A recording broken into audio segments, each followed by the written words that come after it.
Penguins are one of the most fascinating birds. They might be unable to fly, but they have conquered some of the most coldest places and have mastered the art of swimming. Let us take a peek into the wonderful life of penguins. In total there are 18 species of penguins, and they can be found along the southern hemisphere around the Antarctic. Yet only 5 species of penguin have ever set foot on Antarctica, and only the Adelie and Emperor penguin live there exclusively.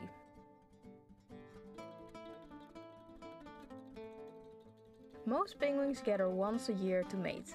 Some return year after year to the same nest and partner. Penguins often lay 2 eggs, but for the most they will only raise 1 chick. Little chicks in the egg are equipped with an egg tooth, a little bump on their bill, which they use to break free.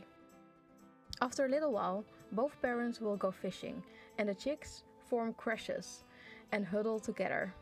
A penguin's diet mostly consists of small fish, krill, and squid. After 2 or 4 months, chicks become independent. They mold their chick feathers and enter the water, starting their incredible life.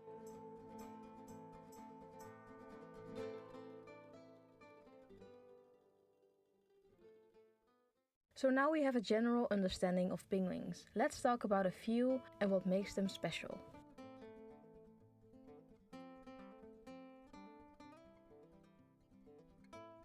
The emperor penguin is the largest of the bunch and can weigh up to 40 kilograms.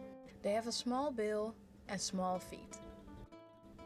They live in large colonies of 10,000s of pairs in Antarctica. These penguins don't just survive Antarctica, they conquer it. They even breed during it. No nest, just an egg on their feet.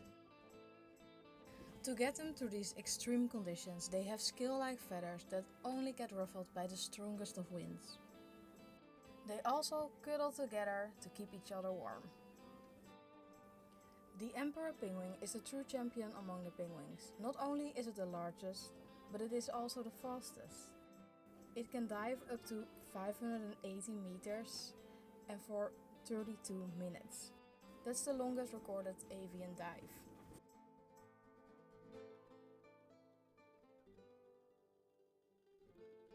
Going from the largest to the smallest of the penguins is the little penguin, also known as fairy penguin.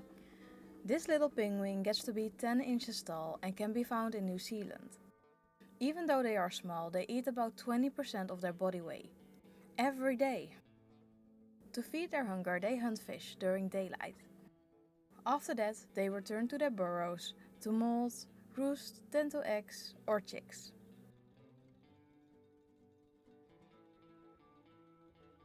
Living between the crevices and caves of lava flows, we find the Galapagos penguin on the Galapagos Islands. This is the most northern living penguin. They feed on schooling fish such as anchovies, sardines and mullet. To catch these fish, the penguin will hunt with a speed of 35 km an hour and attack from below. This pushes the fish to the surface and other birds take advantage of this, such as the brown pelican and the flightless cormorant.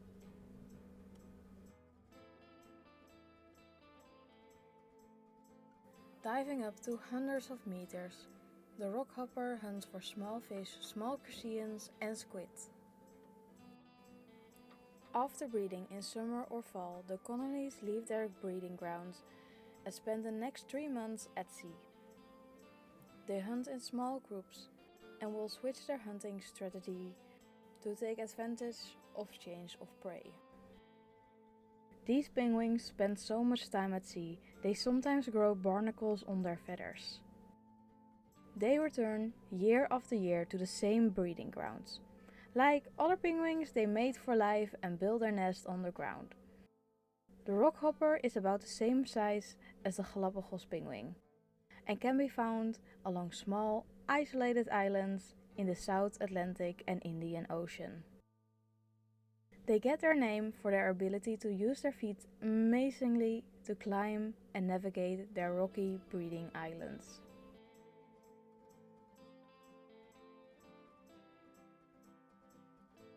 And that are just a few incredible penguins. They are not just fascinating and cute, but play a vital role in the ecosystem and food web. Breeding colonies actually change the formation of certain vegetation, by acting as a fertilizer, for example. They are great food sources for animals such as leopard seals and foxes. They are great indicators for human effects. They are flightless, lay only 2 eggs a year, and rely on a select diet. These restrictions make them easily affected by things such as pollution, climate change and fishery. Especially penguins in Antarctica that rely on ice are good indicators for how climate change affects those regions. It is also why a lot of penguin populations are in decline. The emperor penguin, for example, has failed breeding success due to a lack of sea ice. At the flip side, penguins make great representatives for conservation.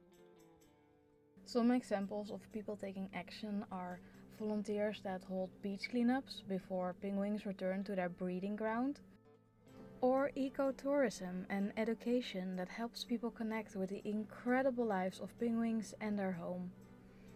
If you want to read more about penguins, I have some links below.